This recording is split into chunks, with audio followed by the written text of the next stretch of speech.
Gracia y paz de nuestro Señor y Salvador Jesucristo para cada uno de ustedes, mis estimados hermanos y amigos, sean ricamente bendecidos en abundancia. Que la sobreabundante gracia de nuestro Señor sea sobre ustedes, sobre lo suyo, y que sean prosperados en todas las cosas que emprendan, así como prospera su alma. Que el Eterno sea resplandeciendo cada día en ustedes y en los suyos de manera especial. Su hermano Elías Ovalle, una vez más, en esta su entrega de su programa Un Encuentro con Dios, como cada oportunidad que nos corresponde, traerle una palabra de bendición para usted y lo suyo. En pantalla nuestros números telefónicos, WhatsApp, número de oficina. Usted se puede comunicar y donde se le va a escuchar y se le va a ayudar a crecer en el camino de la fe y en cualquier necesidad que usted tenga que se le pueda ayudar, se le va a ayudar. Así que puede llamar, puede escribir. Bien, en esta oportunidad estamos por acá porque queremos compartir un pensamiento en las Escrituras, en una parte de la Biblia que está en la carta de Efesios. Creo que es una palabra interesante que está allí, aunque distorsionada muchas veces, pero creo que es una palabra clara que hay allí cuando se le presta la debida atención, y creo que es una palabra que necesitamos analizar brevemente, un comentario breve, y es de Efesios capítulo 4, versículo 11 al 13. El texto está compuesto de la siguiente manera. Dice, y él mismo constituyó a unos apóstoles, a otros profetas, a otros evangelistas, a otros pastores y maestros. Dice el verso 12, a fin de perfeccionar a los santos para la obra del ministerio, para la edificación del cuerpo de Cristo. Y el verso 13 dice, hasta que todos lleguemos a la unidad de la fe o a la estatura del conocimiento del Hijo de Dios, a la de un varón perfecto, a la medida de la estatura de la plenitud de Cristo. Una palabra muy interesante que aparece acá. Bien, la carta a los Efesios es una carta muy interesante. De hecho, por años se ha hablado de que esta carta de autoría paulina es una de las cartas en la que escribe Pablo, pero ya las ciencias bíblicas, los exégetas, han demostrado que esta carta no es escrita de puño y letra del apóstol Pablo. De hecho, la mayoría de cartas que se le atribuyen a Pablo no son cartas escritas por Pablo, pero sí tienen la teología paulina, tienen el pensamiento de Pablo, porque aunque Pablo no le escribe directamente, pero sí le escriben sus discípulos. La ciencia bíblica ha demostrado que autoría de Pablo son 7 cartas, que entre ellas está Gálatas, que es la número 1, está Primera Tesalonicense, está Primera y Segunda Corintios, está la carta a los romanos, está la carta a los filipenses y está la carta de Filemón. Estas son las cartas que se consideran como autoría paulina, de puño y letra de Pablo, porque las otras cartas se escriben mucho después aún ya de la muerte del apóstol Pablo, y un muerto no puede escribir. Entonces, la carta a los Efesios tiene una gran riqueza impresionante, porque es una carta que habla acerca de la gracia del Señor, nos hace entender que el mensaje de salvación no es por obra que uno haga para adquirir la salvación, sino que es un regalo de Dios, que es un don gratuito que el Señor nos entrega. Esta carta está llena de la expresión, usa el término gracia muchas veces, porque le hace entender a su audiencia cuando se escribe en su primera instancia de que ellos no eran salvos por las obras que hubieran hecho, ni por los afanes que hicieran por agradar a Dios, porque en ese contexto mucha gente hacía tantas cosas porque la ley se lo exigía para ellos ganar el favor de Dios. Entonces el escritor, quien escribe la carta a los Efesios, le hace ver a su audiencia que ellos no podían hacer nada para ganarse la salvación, sino que eso era algo que a Dios le había dado su voluntad de entregársela a ellos gratuitamente por medio del sacrificio que había hecho su amado Hijo en la cruz del Calvario. Por eso es que el capítulo 2, verso 8 dice, porque por gracia soy salvo. Y esto es por medio de la fe, esto no es de vosotros, sino que esto es un don de Dios. Es un don que Dios nos ha entregado. Dios ha decidido regalarte la salvación. Así que, amado, usted no puede hacer nada para salvarse. Ya Él hizo todo, ya usted es salvo. A usted lo que le corresponde es aceptar esa salvación, recibir esa salvación y, por tanto, disfrutar esa maravillosa salvación que Dios le ha entregado por medio de la fe en su Hijo Jesucristo. Entonces la teología predominante en la carta a los Efesios, la gracia que trae salvación, la gracia que se inclina desde el cielo hacia la tierra para socorrer al hombre, que se entrega incondicionalmente para beneficiar al ser humano. Pero el verso que acabamos de ver es un verso muy interesante porque habla de un establecimiento, habla de un orden ministerial. Menciona 5 ministerios, obviamente. No es que simple y llanamente existan 5 ministerios, sino está hablando de los 5 primarios, de 5 ministerios fundamentales. Está hablando de la plataforma del cuerpo de Cristo, que sería la iglesia. Y aquí habla que hubo una constitución. Hubo un establecimiento, un ordenamiento de estos ministerios. Dice que quien lo constituyó fue el Señor. Fue Jesús quien constituyó esos ministerios principales. Y el primero que te menciona es el apóstol. En segundo está el profeta. En tercero está el evangelista. Luego está el pastor, está el maestro. Pero allí te habla no solamente de esos 5 ministerios, sino de la función que iban a ejercer estos ministerios. Ahora bien, hay muchos que consideran que hay 2 de estos ministerios que han sido descontinuados, que han caducado, que es el apóstol y el profeta. Algunos dicen, otros dicen solamente que ya no hay apóstoles, que ya solamente hay profetas, evangelistas, pastores y maestros. Otros dicen que ya no hay profeta. Es decir, cada persona tiene una perspectiva, una cosmovisión acerca del pasaje. Entonces, ¿cómo es que quien constituye los ministerios específicamente en este orden es Cristo? ¿Y cómo es que ahora al hombre le ha dado la voluntad de sacar o de excluir 2 de los ministerios de los 5 que el Señor incluyó? Entonces no entiendo cómo pueden sacar 2 donde el Señor estableció 5. O sacamos los 5 o no sacamos ninguno. Porque fue el que lo constituyó. Si el Señor no ha sacado a ninguno de allí del orden, ¿quién es el ser humano para hacerlo? ¿Quién es usted? Por más erudito que usted sea, por más perito que sea usted en teología, en hermenéutica, en exégesis, en cualquier cosa, en cualquier rama de la teología, esto no le da derecho a usted para usted quitar un ministerio, decir este no puede funcionar porque ya fue desfasado, simplemente porque no se adapte a su línea de pensamiento. Yo creo que eso sería faltar el respeto a las escrituras y al que ordenó los ministerios, en este caso a Cristo. Sería ofender a Dios usted quitar cosas que Dios no ha quitado. Porque entonces si él quitó el apóstol, entonces también quitó al evangelista, quitó al pastor, quitó al maestro. Entonces, ¿qué hacemos? Entonces, ¿cómo que ya no hay apóstoles? Claro que hay. Y lo otro es que muchos hablan y dicen que el apóstol es superior. Que aquí lo que hay es un orden jerárquico, una jerarquía, que el apóstol es superior a todos los ministerios. Y eso es un error. En ninguna parte del texto, la intención del escritor sea dar un nivel de rango, de jerarquía en el orden ministerial de los 5 ministerios primarios. La intención acá del escritor es presentar 5 ministerios que fueron establecidos por Dios para llevar a cabo una misión, una asignación. Es decir, aquí no hay superiores ni hay inferiores en este orden ministerial. Aquí lo que hay es un grupo de personas que el Señor ha puesto en un lugar para edificar al cuerpo de Cristo. Es decir, la misión, el propósito por el cual Él estableció estos 5 ministerios, el verso 12 lo dice, que es para perfeccionar a los santos. La palabra perfeccionar allí lo que significa es entrenar, capacitar, instruir, equipar, fortalecer, restaurar a los santos. Es decir, que la intención de estos 5 ministerios es sacar lo mejor de los creyentes que le han sido entregados. De usar un lenguaje figurativo, de las ovejas que el Señor le ha entregado bajo su cuidado, es usted hacer que ellos desarrollen el potencial que tienen en su espíritu, ese depósito divino que Dios ha puesto en ellos. Usted como líder, como maestro, debe de formar el carácter de Cristo en ese creyente o en esos creyentes que a usted le han entregado.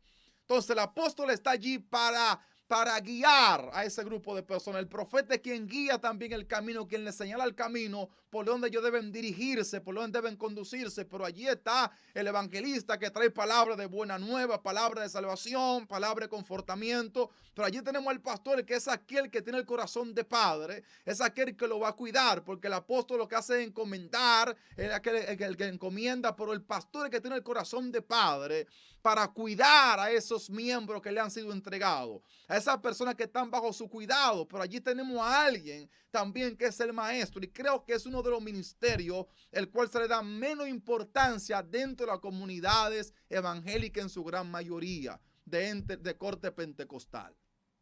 La gente, usted no va a ver nunca un afiche.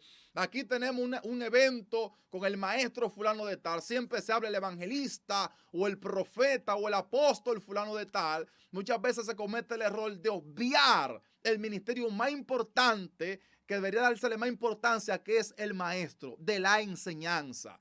Por eso es que muchos lo presentan de esta forma: apóstol, profeta, evangelista, pastores y maestros. El más pequeño, el dedito, es el maestro. Los otros dedos no entran con la facilidad en los oídos que entra el dedo pequeño. El maestro puede penetrar a lo más profundo de tu ser y hacerte entender la verdad de las escrituras, del propósito divino para ti. Entonces, para eso está el maestro, para enseñar, para formarte en la palabra del Señor, para que tú bebas de la fuente de las escrituras. Entonces, estos ministerios el Señor los coloca allí con ese propósito fundamental del fortalecimiento del cuerpo de Cristo, que sería su iglesia. No es para lucirse, no es para usted proyectarse como el ultra mega apóstol, como el que arrastra multitud, el apóstol de apóstol, el profeta de profeta. No, usted es un servidor de los santos.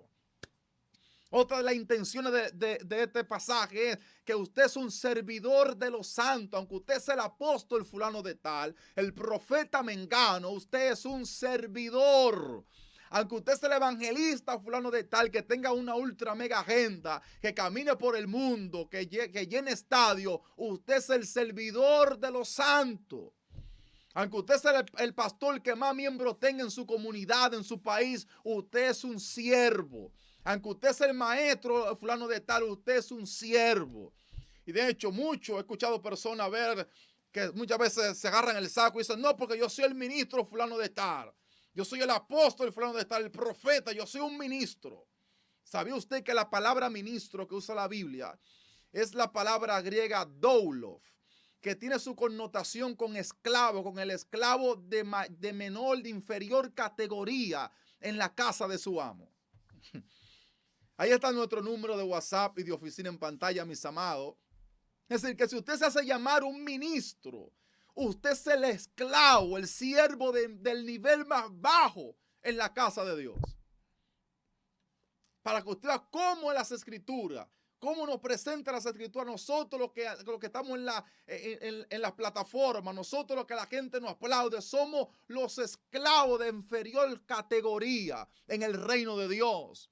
Por eso en una ocasión dijo: el que quiera ser el mayor de todo, el que quiera ser el mayor, el más grande entre ustedes, debe ser el servidor de todos, no de algunos. Debe hacerse el siervo de todos, porque es que Dios ve la intención de tu corazón.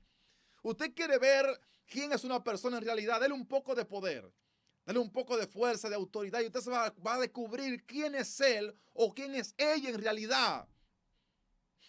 Yo he conocido personas, predicadores, que porque han ido a ciertas congregaciones de cierto prestigio, ya menosprecian a las congregaciones pequeñas, a esas congregaciones que te alimentaron, a esas congregaciones chiquitas que tú ibas antes y sudabas allí, te gozabas con ellos, con los instrumentos sencillos que tenían. Ahora tú exiges un sonido aéreo, un sonido de alta gama, una ofrenda muy elevada exige, cuando anteriormente tú ibas hasta el pasado lo buscabas prestado. Pero hoy te crees tan grande, hoy te crees tan súper profeta, tan súper evangelista, que hoy tú menosprecias a esas pequeñas congregaciones. Hoy tú preguntas cuántos miembros tiene la congregación donde tú vas. Eso revela lo que hay en tu corazón. Eso revela la intención que siempre hubo en tu corazón. Porque como yo digo, abriendo un paréntesis, la gente dice: no, fulano cambió después que consiguió dinero. Fulano cambió después que le dieron el cargo, después que le dieron la posición. No, él no cambió después que le dieron el cargo. Lo que pasa es que el cargo, la posición, el dinero revelaron la naturaleza que había escondida en su corazón. Las posiciones lo que hacen es que exponen quiénes somos en realidad. Por eso que ustedes personas, yo conozco personas que tienen mucho dinero y usted lo ve y con ropa sencilla, sin nada. Y usted dice, si no lo conoce, usted dice: pero este está cogiendo lucha. No, lo que pasa es que el hombre es así, esa mujer es sencilla, el dinero no se le ha ido a la cabeza. Ha seguido siendo el mismo hombre que comparte con la gente del vecindario, se para a hablar con los motoconchos en las esquinas, con la que vende la empanada sin ningún problema. Se come la empanada con ella aunque tenga dinero. Porque esa es su naturaleza. Entonces, hay muchos ministros, por ejemplo, también adoradores, también esto va para ustedes porque forman parte de los ministerios. Muchos adoradores antes cantaban donde quiera. Ya ahora está muy cotizado, ahora hay que hablar de una suma de dinero muy elevada, muy excesiva, porque no, es el salmista fulano de tal, es el adorador, no, ahora se llaman levita, pero un levita es un siervo, porque un levita lo que hace era servir en el templo. La misma palabra connotación del hebreo, el griego, doulos, que tiene que ver con esclavo. Un levita era un servidor. Si usted es un levita, usted es un siervo, usted es un esclavo. El esclavo no tiene derecho a exigir nada. Usted no tiene que estar exigiendo porque usted ha sido salvo por gracia. ¿Cómo dice que usted hay que darle tanto porque usted es fulano de tal? No, usted se va a reconocer el manto que usted porta, claro. Se va a reconocer su esfuerzo, su sacrificio, su formación, sus inversiones, que usted ha invertido en formarse, en capacitarse, se va a reconocer. Pero de allí a usted poner una tarifa, una exigencia tan elevada, muchas veces con congregaciones que quisieran tenerle a usted como adorador en su plataforma, pero por su tarifa tan elevada no pueden tenerlo. Y ellos quieren escucharle a usted cantar. Quieren escucharle a usted predicar, quieren escucharle a usted enseñar, pero usted está muy cotizado, usted está muy elevado, usted ha crecido demasiado. Pero entienda que usted es un siervo, para eso el Señor lo constituyó, para eso le estableció los ministerios, para eso está usted, para eso estoy yo. Sin importar los escenarios que podamos llegar, sin importar la plataforma que podamos pisar, somos servidores de todos. Aquí no hay rangos ministeriales. Aquí nadie puede jactarse, yo soy superior a fulano de tal porque canto como un ruiseñor. Hay otro que canta mejor que usted. Hay otro que predica mejor que usted y mejor que yo. Y sin embargo son siervos humildes, tranquilos, gente sencilla. Hay mucha gente que tienen como complejo, como dijo un predicador en una ocasión, complejo de narcotraficante. Hay ministros que usted no tiene acceso a ellos. Hay predicadores que usted no puede llegar a ellos porque hay una trulla que los rodea. Hay apóstoles que usted no puede llegar a ellos, tiene que hacer una cita con meses de anticipación para usted sentarse con ellos, una reunión para usted explicar una situación de lo que usted esté pasando. Muchos pastores por igual, muchos predicadores, muchos supuestos profetas también. La gente no puede acercarse a ellos porque son inaccesibles. Entonces tienen complejo de narcotraficantes, que nadie se les puede acercar a usted. Donde a Jesús se le acercaba a todo leproso y no leprosos se le acercaban a él. Él no rechazaba a la gente, él estaba para la gente. Nos lo enseñó en Juan capítulo 13, cuando está en la mesa sentado, que toma el recipiente del agua, toma la toalla y se la ciña a la cintura. Es una connotación de siervo.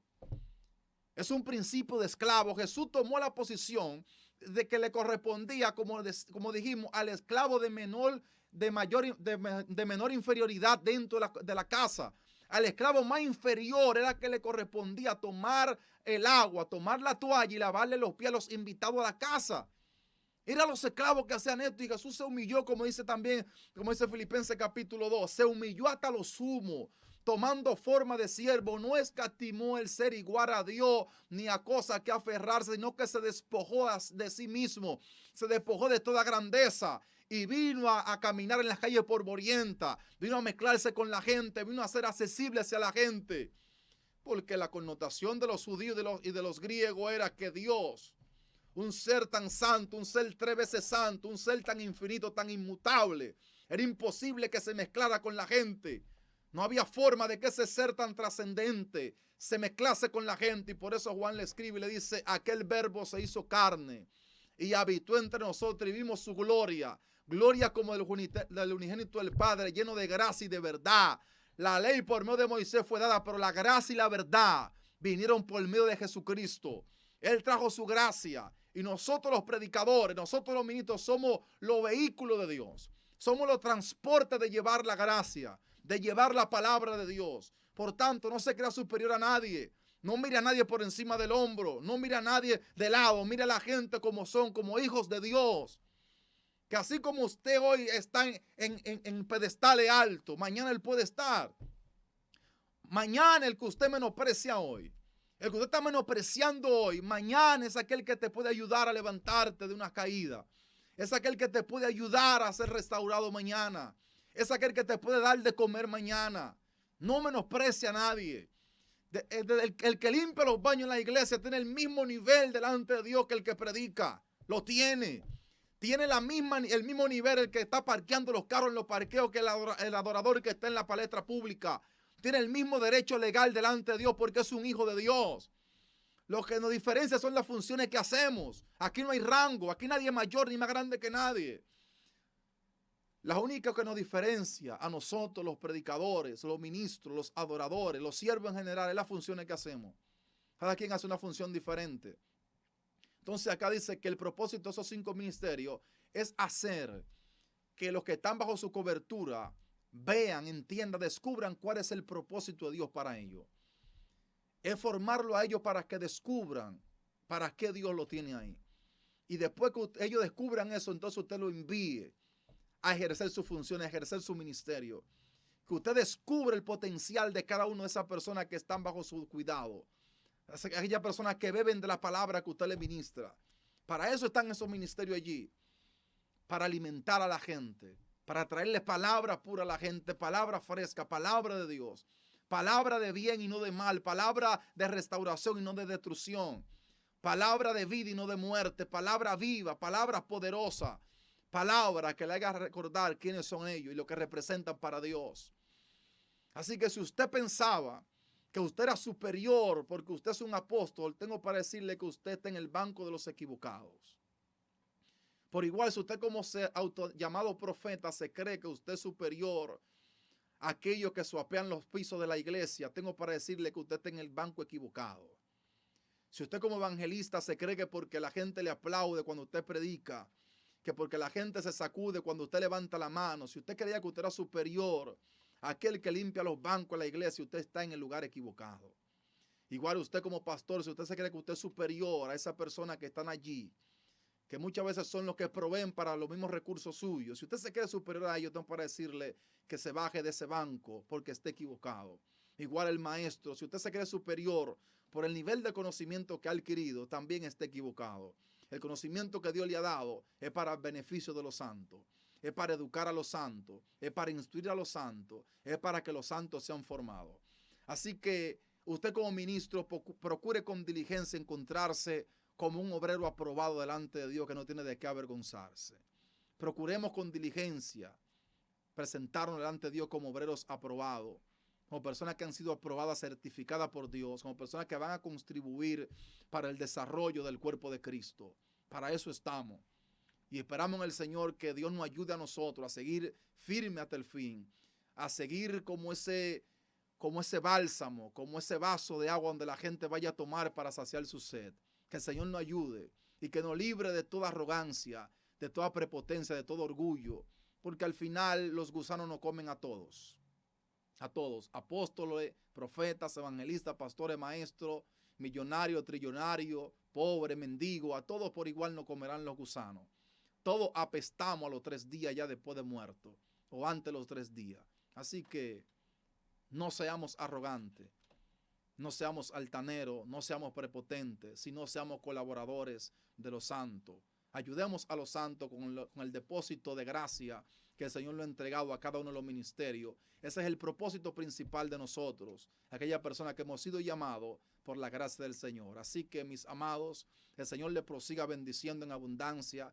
El Señor guarde su entrada, guarde su salida. Y recuerde, aquí no hay rangos ministeriales. Aquí lo que habemos somos siervos, servidores de los santos. Y para eso fuimos llamados, para eso estamos. Y que el Señor nos ayude a seguir en esa posición. Gracia y paz para usted y lo suyo. Bendiciones.